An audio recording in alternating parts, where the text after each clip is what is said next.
j'ai déménagé à l'étranger après mon divorce, et mon ex a immédiatement épousé sa maîtresse. Mais un commentaire à leur mariage l'a mis en rage. Et puis il m'a appelé. Il y a 8 ans, mon mari Ethan m'a demandé en mariage juste à cette table d'angle. Aujourd'hui, je l'avais réservé à nouveau, commandant son steak préféré, un dernier repas symbolique avant que nous ne coupions les derniers liens émotionnels. Sur le papier, c'était déjà fini, mais c'était notre dernier rituel. Il est entré nonchalamment avec 15 minutes de retard, portant la chemise blanche que j'avais impeccablement repassée pour lui juste une semaine avant de déménager mes affaires de notre appartement. Il a tiré la chaise et s'est assis. Pas d'excuses, pas même un regard dans ma direction. Ses yeux étaient rivés sur son téléphone, ses doigts volant sur l'écran.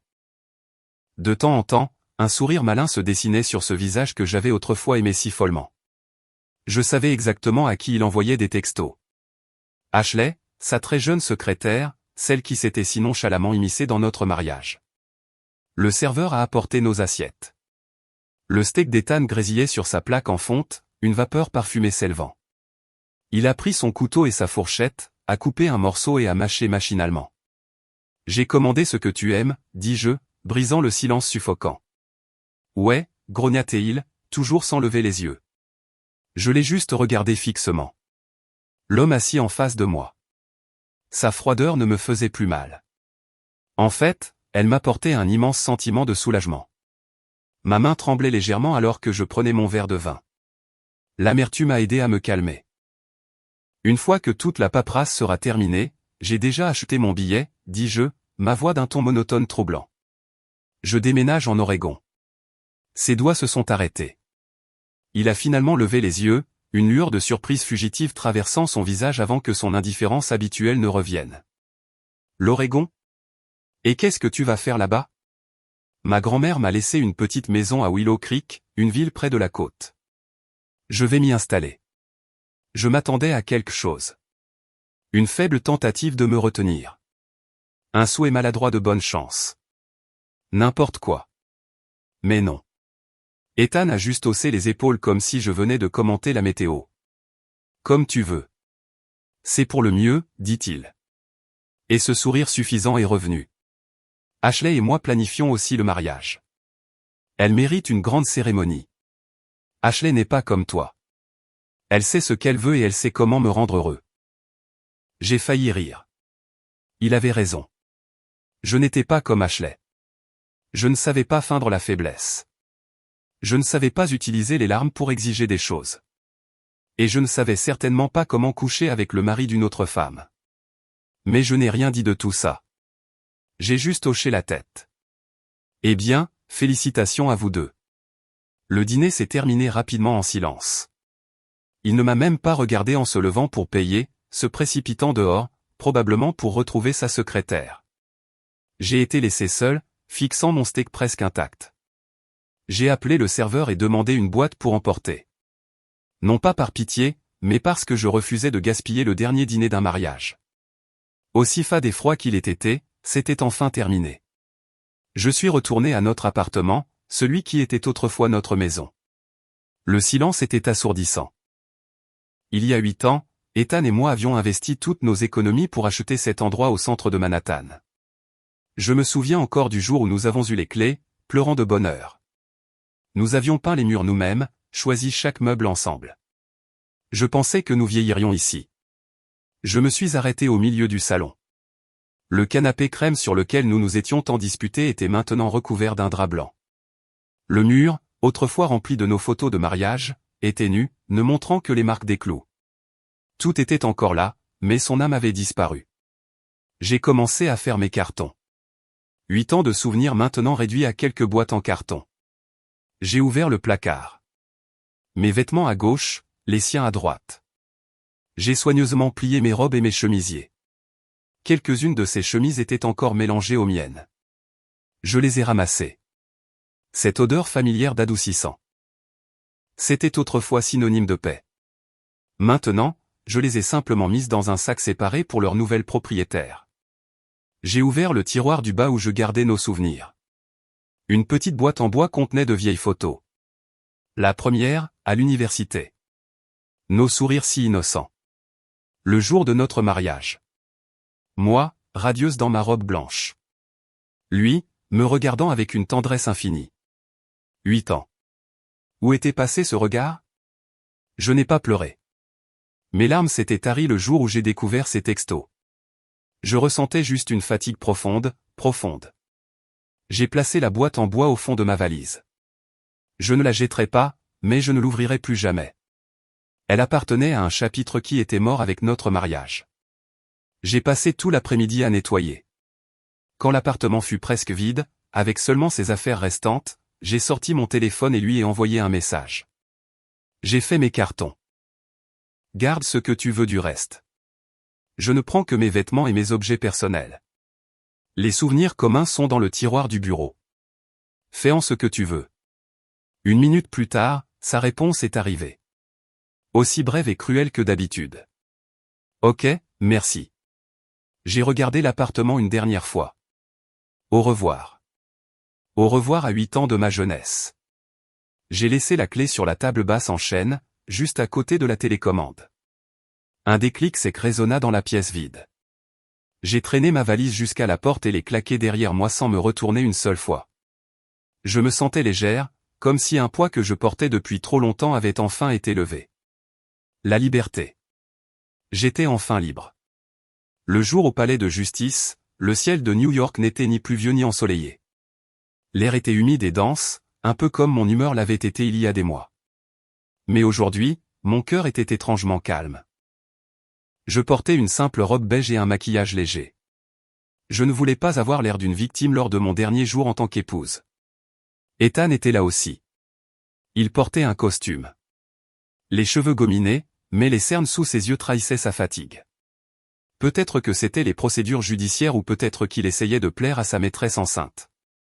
Un juge plus âgé portant des lunettes nous a regardés avec une pointe de compassion. Avez-vous bien réfléchi? Le mariage, c'est pour la vie. Oui, votre honneur, nous avons réfléchi, avons-nous répondu à l'unisson. Tout a été rapide. Signature, tampon, le juge nous a déclarés divorcés. 8 ans de vie commune se sont terminés par une fine feuille de papier. J'ai reçu mon jugement de divorce. Un certificat de mon statut de célibataire qui semblait à la fois lourd et léger. Juste au moment où nous quittions la salle d'audience, le téléphone d'Ethan a sonné. Il a répondu à la hâte, son ton passant du froid à une douceur écœurante. Je sors maintenant, mon amour. Ne bouge pas, attends-moi. Il a raccroché et est passé devant moi comme si j'étais une étrangère, se précipitant dehors. Il était si pressé qu'il a failli entrer en collision avec une femme qui marchait en sens inverse. Il n'a pas dit un seul mot d'adieu. Je suis resté là, regardant son dos disparaître dans le couloir. J'ai souri. Une fin comme ça, c'était bien aussi.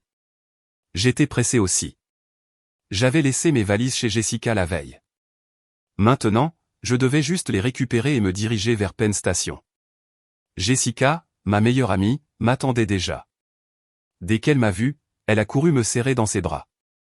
Sarah, ça va? Sa voix était remplie d'inquiétude. Je vais bien, dis-je en lui tapotant le dos. Mieux que jamais. Jessica m'a regardé de haut en bas, puis a froncé les sourcils.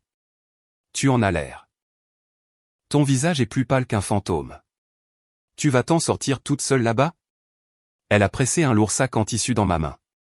Tiens, une bouteille de bon pinot noir de l'Oregon, du fromage de la crèmerie locale et une miche de pain au levain artisanal. Je sais que tu pourrais te sentir un peu dépaysé au début. Quand le pays te manquera, prends un peu pour ne pas te sentir si seul. J'ai commencé à rire, une boule dans la gorge. Dans mon pire moment, j'avais encore quelqu'un qui se souciait vraiment de moi. Merci, Jessica. Il n'y a que toi pour me comprendre. Qui a-t-il à comprendre? A-t-elle grommelé. Maintenant que tu pars, tu dois bien vivre. Fais-toi magnifique. Deviens riche. Fais en sorte que ce salaud meure de jalousie. Et n'ose plus jamais pleurer pour un idiot. Nous nous sommes assises dans un café de la gare à parler de tout et de rien. Jessica m'a donné 1000 conseils, de la façon de trouver une maison à la prudence avec les hommes des petites villes. Elle a tellement parlé que je ne pouvais que hocher la tête et sourire. Je savais qu'elle essayait de me remonter le moral, de combler le vide de nos derniers moments ensemble. Il était temps d'embarquer. Nous nous sommes serrés fort dans les bras à l'entrée du quai. Prends soin de toi, a-t-elle murmuré. S'il se passe quoi que ce soit, préviens-moi. Toi aussi. Appelle-moi dès que tu arrives. Elle m'a lâché, mais son expression est devenue hésitante. Et Sarah, il y a quelque chose, je ne sais pas si je devrais te le dire. Qu'est-ce que c'est? J'ai froncé les sourcils. Qu'est-ce que je peux supporter de plus? Dis-moi. Jessica a pris une profonde inspiration et s'est penchée vers mon oreille. Ashley est enceinte. Je me suis figé une seconde. Pas de choc, mais de la pure ironie. C'était donc ça. C'est pour ça qu'il était si pressé de divorcer. C'est pour ça qu'il ne voulait aucun de nos biens, juste que je signe les papiers rapidement. J'ai réussi à sourire. Eh bien, double bonheur pour eux. Ce n'est pas tout, a poursuivi Jessica, le visage plein de mépris. Il prévoit un mariage incroyablement somptueux. Mon mari a entendu dire que ce sera au Crescent Manor. Ils ont réservé toute la salle de bal principale. Je parie qu'Ashley veut le mariage du siècle pour se montrer à tout le monde. Typique d'une arriviste sans vergogne. Laisse-les faire ce qu'ils veulent, dis-je en secouant la tête. Ça ne m'importe plus. Et c'était vraiment le cas. La douleur s'était transformée en cicatrice. Maintenant, entendre des nouvelles à leur sujet me semblait juste ridicule. Un homme avide et une femme matérialiste. Ils étaient faits l'un pour l'autre. Mais je m'inquiète pour toi, a insisté Jessica. Je dois y aller, les jeux interrompus. Le train n'attendra pas, je lui ai fait un dernier câlin rapide et je me suis détourné résolument. J'ai franchi le portillon sans me retourner. Je sentais le regard de Jessica me suivre. Une fois dans mon siège, j'ai éteint mon téléphone. Alors que le train quittait New York, laissant derrière lui la ligne d'horizon grise pour les paysages verts de l'Ouest, je savais qu'une nouvelle vie m'attendait. Et dans cette vie, il n'y aurait pas de place pour Ethan ou Ashley. J'ai sorti mon téléphone, j'ai cassé l'ancienne carte SIM et je l'ai jetée à la poubelle. J'ai bloqué tout contact possible avec lui. Une rupture nette. Au revoir, passé. Le voyage en train a duré des heures. J'ai à peine dormi, lisant un roman d'un auteur préféré, essayant de renouer avec les parties de moi-même que j'avais mises de côté. Quand le train a commencé à ralentir et que le haut-parleur a annoncé la gare, mon cœur s'est accéléré. Je suis descendu du train et l'air frais et humide de l'Oregon a rempli mes poumons. Il était pur et propre, si différent de l'air vicié de la ville. Le ciel était d'un bleu profond sans un seul nuage et le soleil brillait fort mais sans brûler. J'ai rassemblé mes bagages. Tout était inconnu. L'accent, les gens, même l'odeur dans l'air. Mais je ne ressentais pas de peur, juste une étrange excitation. J'ai pris un taxi pour Willow Creek. Le chauffeur, un homme d'âge mûr sympathique, a jeté un coup d'œil à mes valises dans le rétroviseur. « Vous déménagez à Willow Creek ou vous êtes juste en visite ?» a-t-il demandé avec un accent local chaleureux. « Vous revenez ?» En fait, ai-je répondu avec un sourire. Je reprends la maison de ma grand-mère. Eh bien, ça alors, gloussa le chauffeur. Bon retour à la maison, alors. Willow Creek est une ville magnifique. Vous allez adorer. La voiture a quitté la ville et est entrée dans la campagne. Les grands immeubles ont cédé la place à des routes bordées d'arbres, des prairies d'un vert intense et de charmantes maisons en pierre. Le paysage était si paisible que j'ai baissé la vitre et pris une profonde inspiration. L'air sentait l'herbe mouillée, la terre humide et les fleurs. Je savais que j'avais pris la bonne décision. Le taxi s'est arrêté devant un vieux mur de pierre couvert de lierre avec un portail en bois bleu délavé. J'ai payé le chauffeur et traîné ma lourde valise à travers le portail. La maison de ma grand-mère est apparue devant moi. Ce n'était pas un manoir luxueux, mais une confortable maison en pierre de 2 étages avec un toit en ardoise. Ce qui m'a coupé le souffle, c'est le jardin. C'était une explosion de couleurs. Des rosiers grimpants couvraient les murs. Des hortensias d'un bleu et violet intense formaient d'énormes grappes, et il y avait même un petit pommier chargé de fruits. Avant sa mort, ma grand-mère avait engagé une entreprise pour s'occuper de la maison et du jardin. J'ai mis la vieille clé dans la serrure. La lourde porte en bois s'est ouverte avec un léger grincement. À l'intérieur, tout était propre et accueillant. Les meubles étaient en bois massif, de style rustique. Une cheminée en pierre dominait le salon à côté d'un fauteuil à oreilles tapissé d'un tissu fleuri que ma grand-mère adorait. La lumière de fin d'après-midi filtrait à travers les grandes fenêtres, projetant des reflets dorés sur le parquet. J'ai laissé ma valise et j'ai traversé la maison. La petite cuisine avec ses casseroles en cuivre accrochées au mur. Ma chambre au 2e étage avec un balcon donnant sur le jardin. Tout était parfaitement conservé, comme si ma grand-mère savait qu'un jour je reviendrais. J'ai ouvert les portes du balcon. La brise d'automne apportait avec elle le parfum des roses. Je suis resté là, les yeux fermés. Toute la tristesse et la douleur de mon ancien mariage semblaient s'évanouir avec cette brise. Je n'étais plus Sarah, l'épouse trahie. J'étais Sarah, la petite fille de ma grand-mère, la propriétaire de cette maison. J'étais chez moi. Après une semaine de repos et de remise en ordre de ma vie, j'ai commencé à chercher un emploi. J'avais un master en design d'intérieur et une certaine expérience de New York. Je ne voulais pas d'une grande ville, cependant. Je voulais Willow Creek ou une ville voisine. Je voulais une vie tranquille, sans précipitation, sans compétition. J'ai préparé mon CV et j'ai commencé à l'envoyer à de petits studios de design de la région. La chance m'a souri plus tôt que prévu. 3 jours plus tard, j'ai reçu un email pour un entretien chez Stone & Timber Design, un petit studio réputé de Willow Creek. Je me suis préparé nerveusement, choisissant un élégant tailleur-pantalon et révisant la terminologie professionnelle. Le studio se trouvait dans une ruelle cachée, niché derrière un bougainvillier éclatant. Michael, le propriétaire du studio, m'a fait passer l'entretien. Il avait environ 40 ans, des cheveux bruns légèrement ébouriffés et des yeux verts très chaleureux et bienveillants. Il a examiné attentivement mon portfolio, hochant la tête en voyant mes projets précédents. « Votre CV est impressionnant », dit Michael d'une voix profonde et calme. « Mais pourquoi choisir un petit studio à Willow Creek plutôt qu'une grande entreprise à New York ?» J'ai souri et répondu honnêtement. Je suis revenu dans la maison de ma grand-mère. J'aime la paix de cette ville. Je veux faire le travail que j'aime, mais aussi avoir le temps de m'occuper de mon jardin et de profiter de la vie. Je crois que la qualité du travail ne dépend pas de la taille de l'entreprise. Michael m'a regardé attentivement, puis a souri. Je ressens exactement la même chose. Je déteste la ville. C'est trop bruyant. L'entretien s'est transformé en une agréable conversation sur les tendances du design et les goûts personnels. Michael était un patron gentil, passionné par son travail et très respectueux de ses employés. Le lendemain, alors que j'arrosais les fleurs dans le jardin, le téléphone a sonné. C'était Michael. « Bonjour, Sarah. Je vous appelle avec de bonnes nouvelles. Pouvez-vous commencer lundi prochain ? Nous avons un projet pour un petit hôtel rustique, et nous avons besoin de quelqu'un avec votre goût exquis. » J'étais si heureuse que j'ai failli laisser tomber l'arrosoir. Oui. Oui, bien sûr. Merci, Michael. Merci beaucoup. J'avais un travail. Un travail que j'aimais dans un endroit que j'aimais. Ma nouvelle vie avait vraiment commencé. Ma nouvelle routine s'est rapidement installée. Je me réveillais chaque matin à 6h30, non pas au son strident d'un réveil, mais au chant des oiseaux devant ma fenêtre. Je me rendais à pied à la boulangerie de la ville, j'achetais un croissant frais et un café. L'odeur du beurre et du café me remplissait d'énergie. Je me rendais à pied au travail. Le studio n'était qu'à 15 minutes de marche de chez moi. Le chemin était ombragé par des arbres et traversait un vieux pont de pierre sur une petite rivière. Mes collègues du studio étaient très gentils.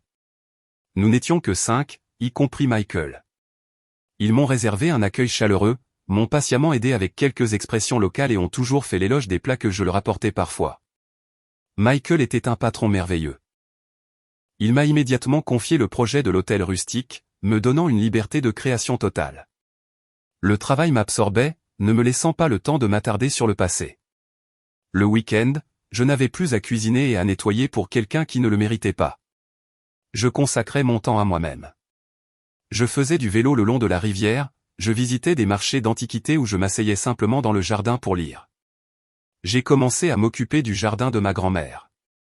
J'ai appris à tailler les rosiers et à planter des herbes. Mes mains se salissaient, mais mon cœur était en paix. Cette vie était à l'opposé de mes 8 années de mariage suffocant. Je me sentais renaître. Je riais plus, je dormais mieux. Un vendredi après-midi, une semaine avant le mariage d'Ethan, Jessica m'a appelé sur FaceTime. « Mon Dieu, Sarah, regarde-toi. Tu rayonnes ou c'est moi. Ta peau est rosée. Ton visage est si frais. Le temps là-bas te convient-il ? Je suppose que oui, ai-je ri. Le travail se passe bien. L'air est pur. Comment vas-tu? Nous avons parlé un moment. Juste avant de raccrocher, Jessica a hésité. Et, Sarah? La semaine prochaine. La semaine prochaine, c'est le mariage de ce salaud.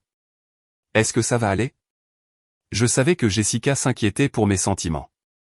J'ai regardé par la fenêtre. Le soleil du soir peignait le jardin de nuances dorées.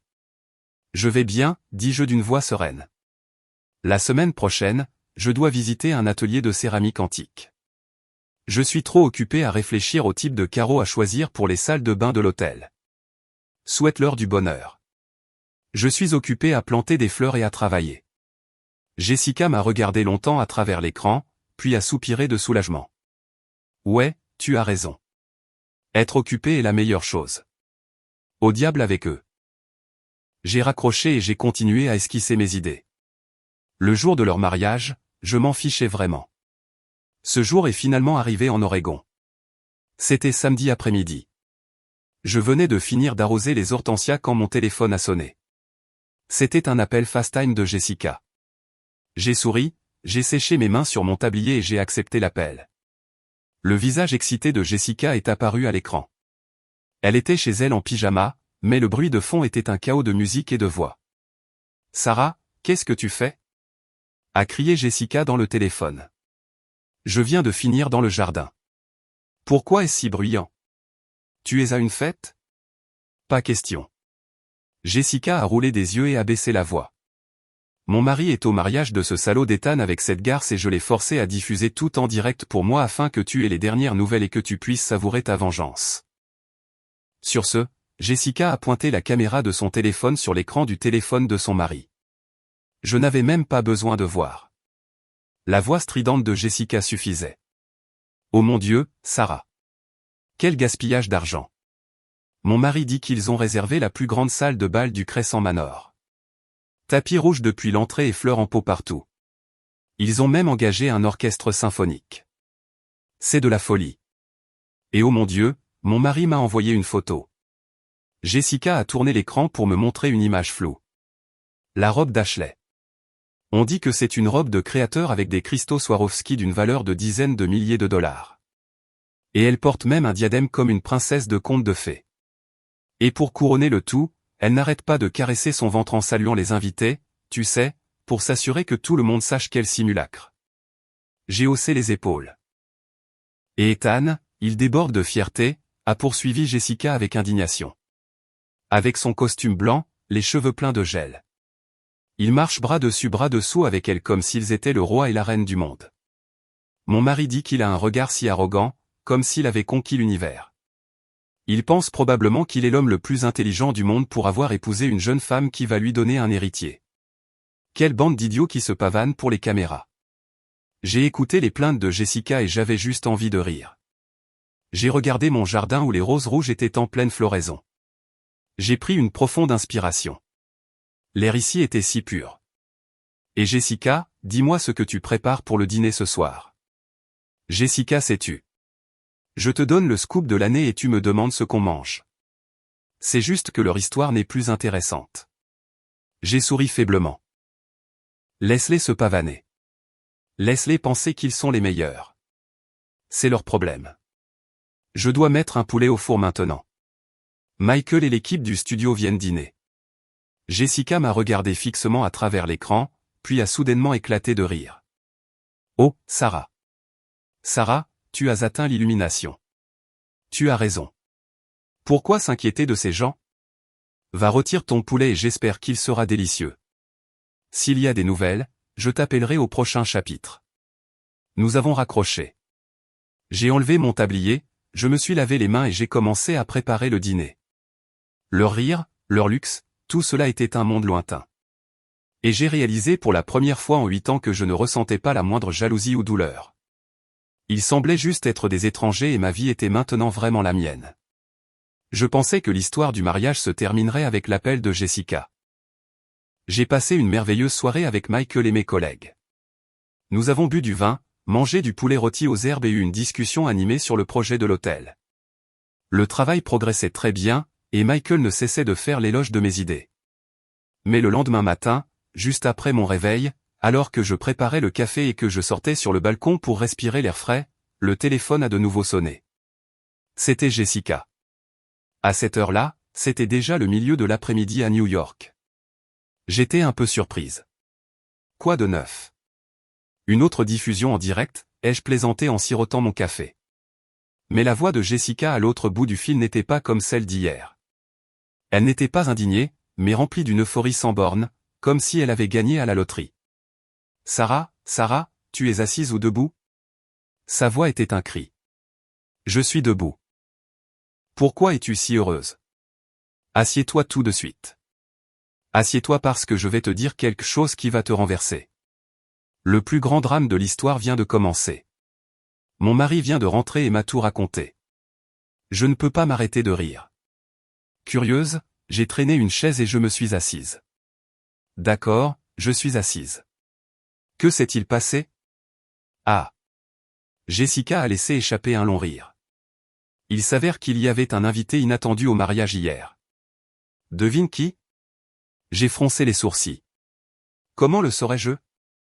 Ton oncle Lou, l'ami de ta grand-mère. J'ai failli m'étouffer avec mon café. Oncle Lou, qu'est-ce qu'il faisait là? Il ne connaît pas du tout Ethan. C'est là toute la beauté de la chose, dit Jessica d'un ton mélodramatique. Il s'avère que le père d'Ethan a fait une petite affaire avec ton oncle Lou il y a des années, et ils ont toujours une relation amicale. Et tu connais ton oncle, c'est une grande gueule, surtout quand il boit. Il venait de rentrer de l'Oregon après avoir rendu visite à son fils et s'était arrêté à New York. J'ai commencé à imaginer oncle Lou avec sa voix tonitruante caractéristique au milieu de ce mariage bidon. Et que s'est-il passé?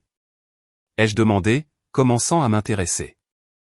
Mon mari dit qu'à la fin de la réception, oncle Lou était assez ivre. Il était assis avec d'autres amis à lui et a commencé à se vanter. Jessica a baissé la voix, imitant oncle Lou. Vous savez quoi?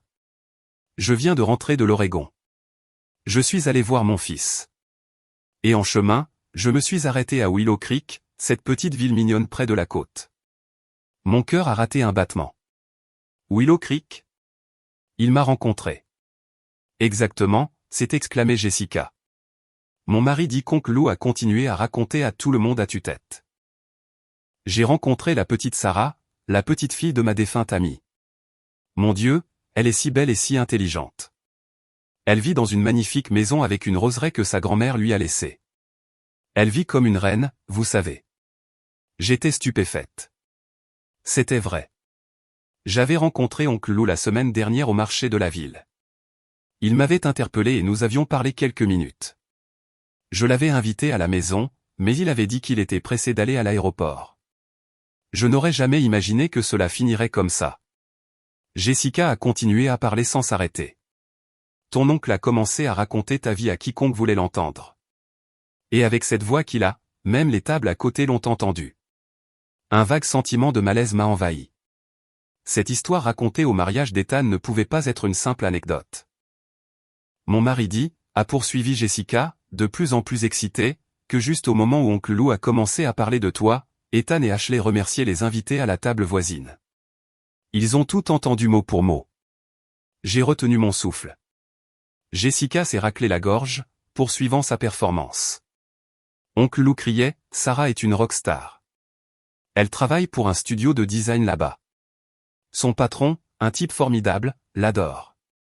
Il ne tarit pas d'éloges à son sujet. Il dit qu'elle vient de leur décrocher un contrat pour concevoir un immense hôtel. La pomme ne tombe pas loin de l'arbre. Intelligente et travailleuse comme sa grand-mère. Je pouvais imaginer le visage d'Ethan à ce moment-là. Lui qui avait toujours dénigré mon travail, qui me considérait comme une conformiste qui vivait à ses crochets. Mais attends, Sarah, voici la meilleure partie. Jessica a crié, incapable de se contenir. Voici le point culminant. Un ami à la table de ton oncle lui a demandé, « Waouh, la fille est si intelligente? Elle doit gagner un bon salaire, non ?» Et ton oncle Lou a répondu, en agitant la main, « Salaire. » Quel salaire? Le salaire, c'est pour ses dépenses. Sa grand-mère l'adorait. Non seulement elle lui a laissé la maison avec la roseraie, mais elle lui a laissé un héritage de plusieurs millions de dollars. On dit que c'est une fortune, plusieurs millions de dollars. La petite Sarah est maintenant une millionnaire discrète en Oregon, menant la belle vie, libre comme l'air, sans avoir à supporter de crétins. J'étais sans voix. C'était vrai. Ma grand-mère m'avait laissé un héritage, mais je n'avais jamais discuté du montant avec personne. Je ne savais pas qu'oncle Lou était au courant avec autant de détails, et encore moins qu'il le crierait au milieu du mariage. Oh mon Dieu, Sarah. Mon mari dit qu'à l'instant où le mot million a quitté la bouche de ton oncle, le visage d'Ethan est passé du blanc au vert. Il tenait à peine debout et Ashley à côté de lui avait la bouche grande ouverte.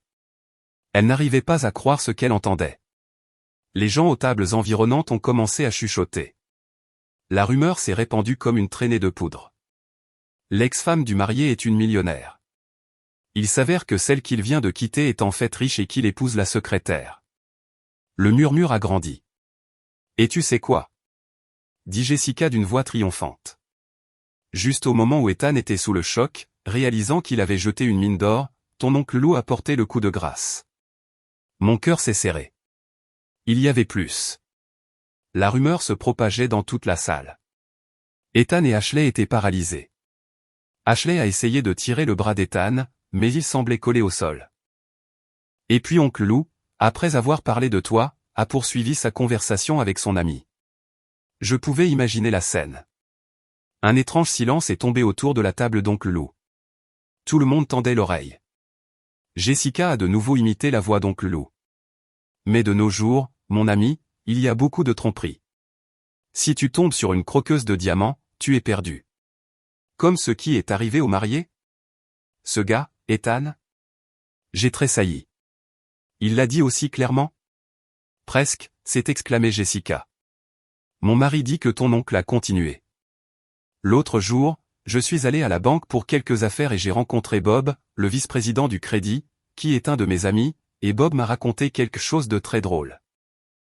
Il m'a dit que cette Ashley, la secrétaire d'Ethan, la mariée d'aujourd'hui, est allée à la banque la semaine dernière et a fait une scène.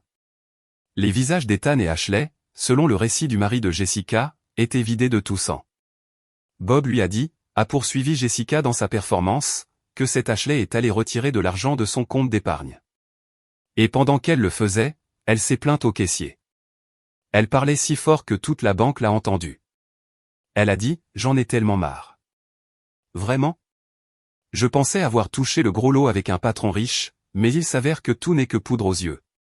Nous sommes sur le point de nous marier et je dois encore lui prêter de l'argent. Je viens de lui prêter 5000 $ pour les frais de ce mariage. Quelle poisse! Un silence de mort est tombé sur la salle pendant un moment. Le mari de Jessica a dit qu'il pouvait entendre le tintement d'un glaçon tombant dans un verre. Deux vérités explosives révélées en même temps devant des centaines d'invités. Vérité numéro 1, l'ex-femme abandonnée, Sarah, était en fait une millionnaire avec une maison dans le nord-ouest du Pacifique et une immense fortune. Vérité numéro 2, la nouvelle épouse, Ashley, qui se pavanait dans sa robe à des milliers de dollars, était en fait une croqueuse de diamants. Et le marié, Ethan, qui se donnait de grands airs, était fauché et avait dû emprunter de l'argent à sa future femme pour payer le mariage. Sarah, la voix de Jessica tremblait. Ethan n'en pouvait plus. Il a commencé à trembler. Il s'est tourné pour regarder Ashley et il l'a regardée comme s'il voulait la tuer sur le champ. J'étais assise, paralysée, sur mon balcon à Willow Creek. La tasse de café dans ma main était devenue froide. Je savais que la meilleure comédie et la pire tragédie venaient de commencer. Je suis resté immobile, le téléphone collé à mon oreille. La respiration de Jessica à l'autre bout du fil était haletante, comme si elle venait de courir un marathon. Mon mari dit, a repris Jessica, que la scène était inoubliable. Ethan tremblait comme une feuille. Toute la salle, qui avait été un bourdonnement de musique et de rire, est tombée dans un silence de mort. Des centaines de paires d'yeux étaient fixés sur eux deux. Je pouvais imaginer l'humiliation.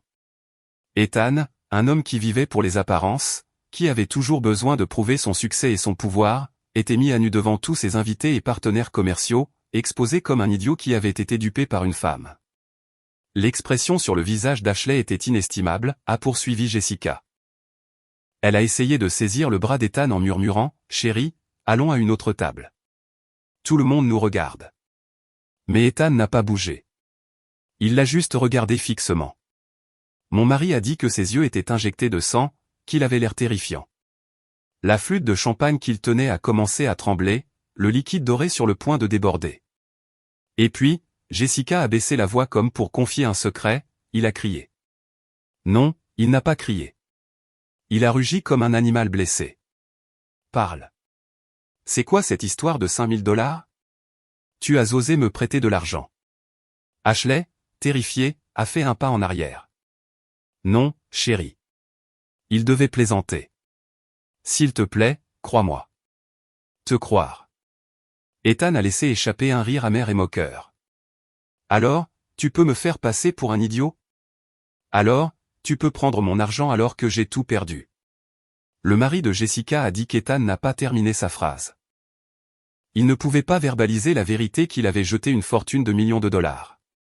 Cette révélation, combinée à la tromperie qui se dressait devant lui, a complètement détruit son sang-froid. Crac! A crié Jessica. Il a écrasé le verre en cristal dans sa main. Sarah. Il l'a brisé à main nue. Le sang a commencé à jaillir, dégoulinant sur le tapis rouge. J'ai frissonné. Je savais qu'Ethan avait un tempérament colérique, mais je n'aurais jamais pensé qu'il pourrait perdre le contrôle comme ça. Du sang et du champagne ont giclé partout, lui a dit le mari de Jessica, tachant la robe à 1 000 $ d'Ashley. Elle a poussé un cri. Ethan, à ce moment-là, semblait être devenu fou. Il a regardé sa main ensanglantée, puis a levé les yeux vers Ashley. Tu m'as menti, a-t-il beuglé, la voix brisée. C'est entièrement de ta faute. Tu m'as ruiné. La rage a explosé. Le regret de m'avoir perdu, l'humiliation de la tromperie d'Ashley, la fureur de réaliser qu'il était un imbécile complet. Tout s'est accumulé et l'a transformé en fou. Il a réalisé le jour de son propre mariage qu'il avait laissé partir une épouse bonne, riche et capable pour se retrouver avec une croqueuse de diamants menteuse, une qu'il avait pressée jusqu'au dernier centime pour organiser ce mariage ostentatoire. Il avait jeté de l'or pur à la poubelle pour ramasser une pierre peinte. Et puis, ai-je demandé, la gorge sèche. Le chaos. Le chaos absolu. La voix de Jessica tremblait encore. Après avoir crié « Tu m'as ruiné », il a commencé à tout détruire. Détruire tout à son propre mariage. Mon mari dit que oui, a répondu Jessica à la hâte. Il a balancé son bras et a balayé la tour de flûte de champagne d'une table voisine. Le bruit du verre brisé était assourdissant. Il a renversé une table entière pleine de nourriture, de homards, de fruits de mer. Tout est tombé par terre. Les invités criaient et reculaient de peur. Et ses parents étaient blancs comme des linges. Ils ont couru vers lui. Son père a essayé de le serrer dans ses bras. Ethan, qu'est-ce que tu fais? Arrête, s'il te plaît. C'est une honte. Mais il a repoussé son propre père. Il était comme un animal hors de contrôle. Il a pointé du doigt Ashley, qui était paralysée et tremblante dans sa robe blanche, tachée de vin et de sauce. Parle. Et la grossesse? Tu m'as menti à ce sujet aussi, a-t-il crié. Le cri a résonné dans la salle. Cette question a été l'étincelle qui a mis le feu aux poudres. Les gens ont commencé à chuchoter plus fort. Oh mon Dieu, la grossesse est fausse aussi. Pas étonnant qu'elle se touchait autant le ventre. C'était tout un numéro. Quelle femme terrifiante. Ashley, acculée, a réagi. Il ne restait aucune trace de sa fausse douceur. Elle a crié en retour, « Tu es fou? Tu oses dire que mon enfant est faux? Tais-toi. » Ethan l'a repoussé du revers de la main. La poussée a été si forte qu'Ashley, avec ses talons hauts, a perdu l'équilibre et est tombée en arrière. Oh, a haleté Jessica. Mon mari dit qu'elle est tombée et s'est cognée le ventre contre le coin d'une table décorative. J'ai retenu mon souffle. Même si je ne l'aimais pas, un enfant était innocent. Lui est-il arrivé quelque chose? Ashley s'est agrippée au ventre, pâle comme la cire, criant de douleur.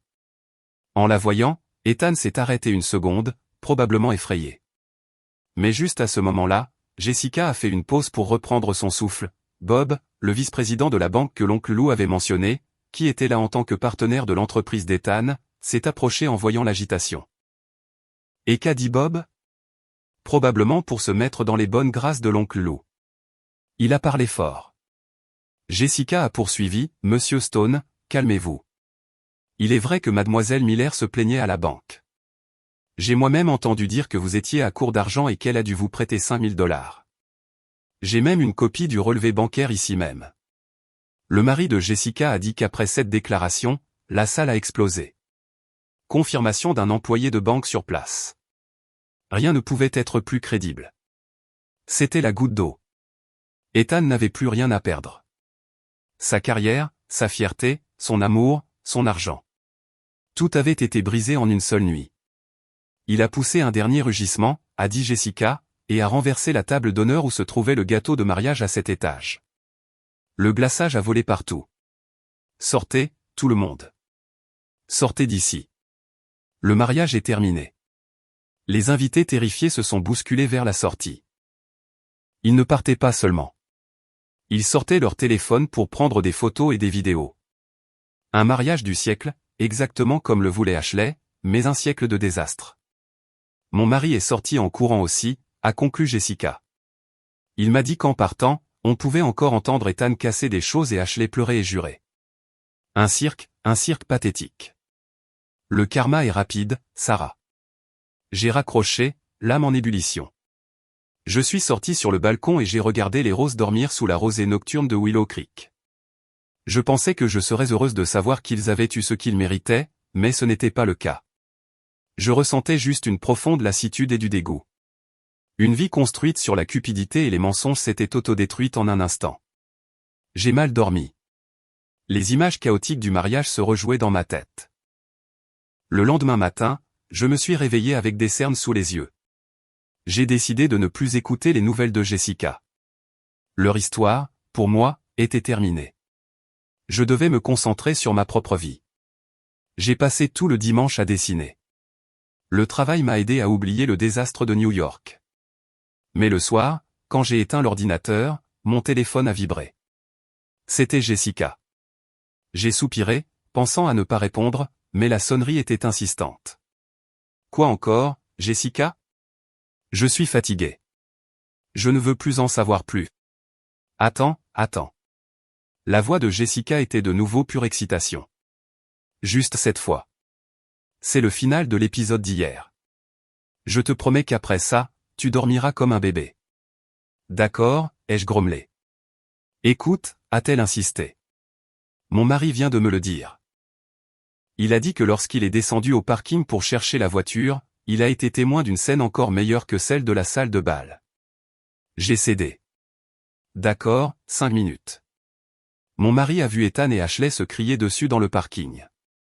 Jessica a dit que ses parents étaient à côté d'eux, l'air d'assister à un enterrement, essayant de la faire partir. Elle n'est pas allée à l'hôpital? J'étais surprise après cette chute. Pas du tout. Pas du tout. Jessica a ri avec mépris. C'était tout un numéro.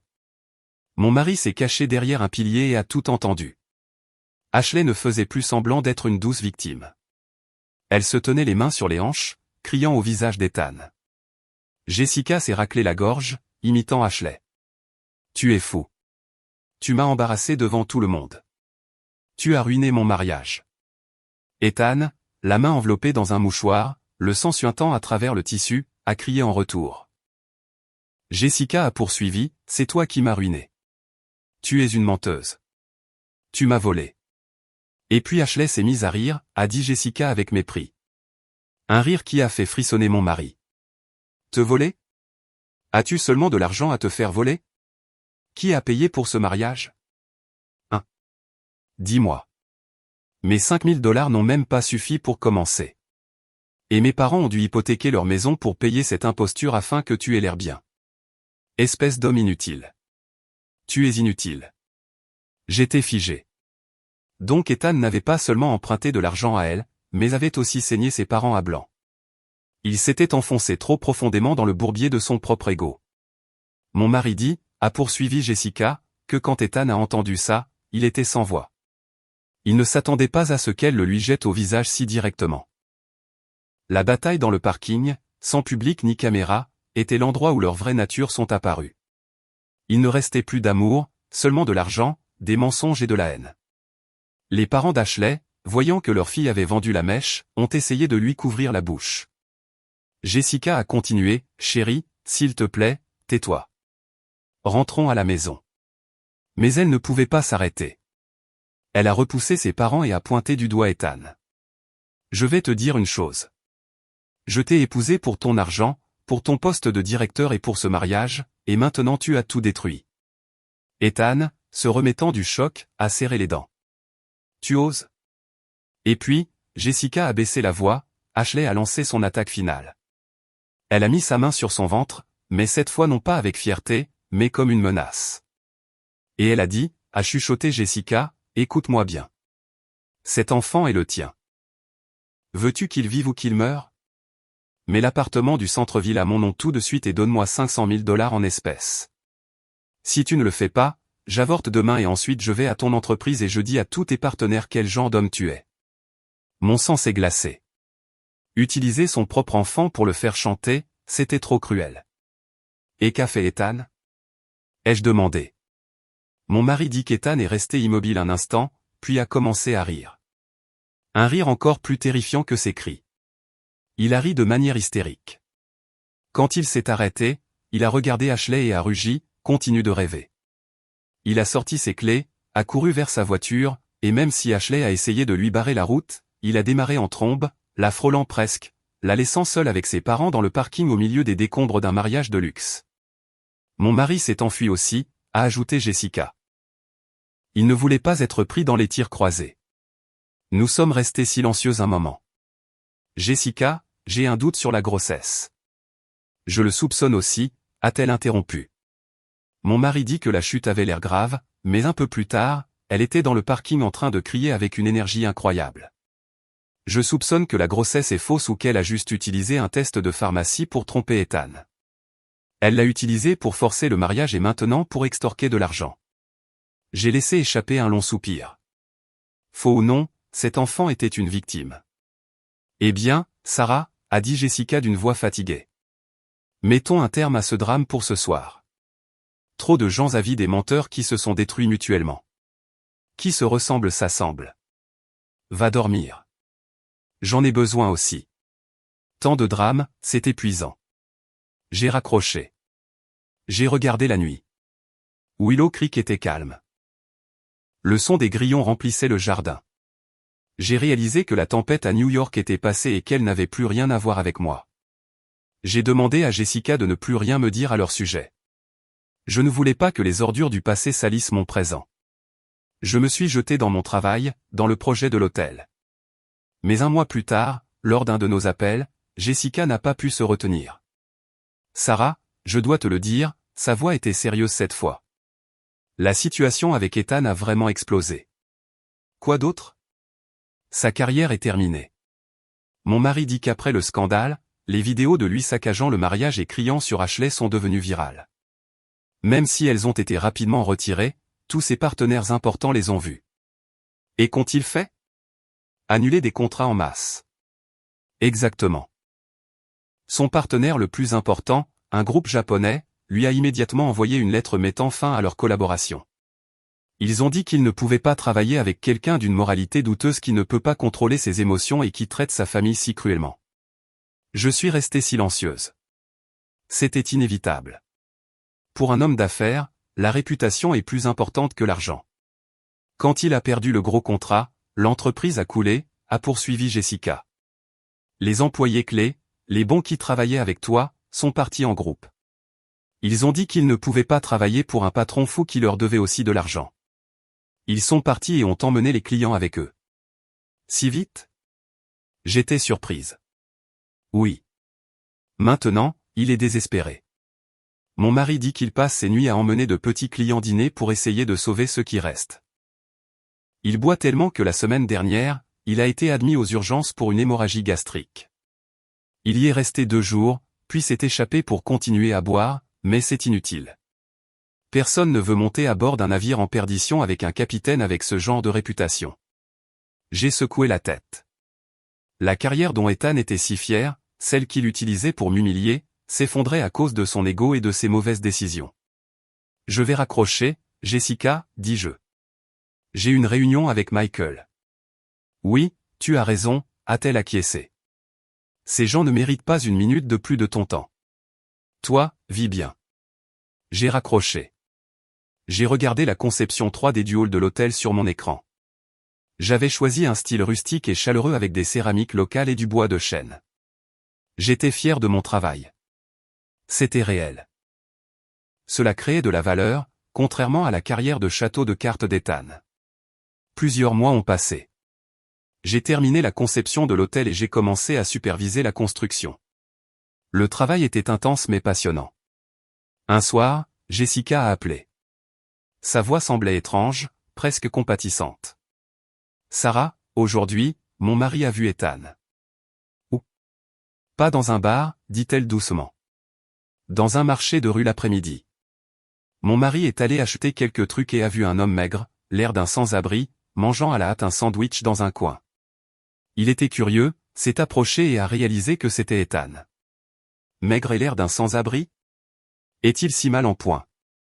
Mon mari était stupéfait. Il dit qu'Ethan était squelettique, avec une barbe de plusieurs jours, les cheveux sales et des vêtements froissés et tachés. Il mangeait le sandwich avec anxiété, regardant autour de lui avec crainte. Il a l'air d'avoir 10 ans de plus. Son entreprise est complètement en faillite. Il est noyé sous les dettes. Sais-tu où il a trouvé l'argent pour le mariage? Chez des usuriers. Il pensait le rembourser avec l'argent des parents d'Ashley ou avec de nouveaux contrats, mais tout s'est effondré. Maintenant, les usuriers le poursuivent et notre appartement. Il l'a hypothéqué pour le mariage. La banque l'a déjà saisi et vendu aux enchères. Mon mari dit qu'il vit caché, qu'il n'ose pas aller chez ses parents pour ne pas les impliquer. Il dort sur le canapé d'un ami qui s'est muré dans le silence. La semaine dernière, des voyous l'ont trouvé et l'ont battu devant l'immeuble.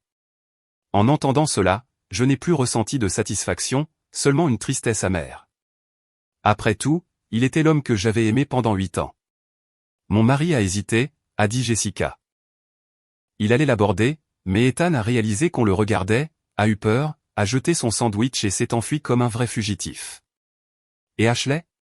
Après le scandale, la grossesse s'est avérée être fausse. Exactement comme nous le soupçonnions. Personne ne veut l'embaucher.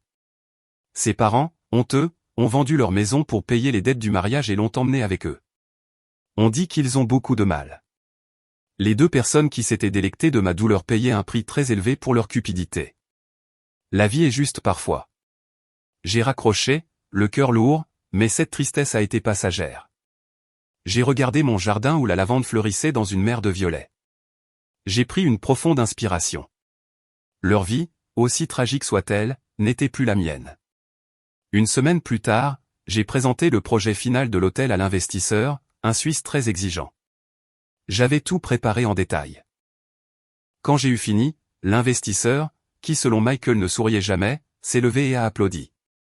Merveilleux, mademoiselle, dit-il avec admiration. C'est exactement l'âme que je cherchais. Vous avez fait un excellent travail. Michael, à côté de moi, souriait fièrement. Le projet a été approuvé sans un seul changement. De retour au studio, Michael m'a dit, Sarah, tu m'as étonné. Le client est ravi. Il va nous recommander pour un complexe beaucoup plus grand en Provence. C'était un travail d'équipe, Michael, mais la vision était la tienne. Pour fêter ça, l'entreprise a décidé de vous accorder une augmentation de 30% à compter de ce mois-ci, et vous méritez une semaine de vacances payées. Allez où vous voulez et ressourcez-vous, car le projet de la Provence vous attend. J'étais si heureuse. J'avais envie de sauter au milieu de la rue. Une augmentation, des vacances, et surtout, mon travail était reconnu. J'ai réalisé qu'en quittant Ethan, je n'avais rien perdu. Je m'étais retrouvé, et bien plus encore. J'ai décidé d'utiliser mes vacances pour voyager le long de la côte californienne. J'ai loué une petite voiture et j'ai conduit sur des routes de campagne, séjournant dans des auberges rustiques, mangeant du fromage de chèvre et des toasts à l'huile d'olive. J'ai rencontré de nouvelles personnes. Nous avons parlé de vin, d'art et de la beauté de la vie. J'ai réalisé que ma valeur n'était pas d'être la femme de quelqu'un ou dans l'argent que j'avais, mais dans mon indépendance, dans ma capacité à créer mon propre bonheur. Quand je suis revenu à Willow Creek, mon jardin était encore plus beau. Je me suis inscrite à des cours de français avancés et à un atelier de poterie. Je voulais continuer à apprendre. Un après-midi, alors que je lisais dans le jardin, Jessica a appelé. Nous parlions souvent, mais seulement de ma vie, de son travail, de ses enfants. Nous n'avons plus jamais mentionné Ethan ou Ashley. Ils avaient disparu de ma vie comme un cauchemar qui s'estompe à l'aube. J'ai regardé le soleil danser sur les feuilles.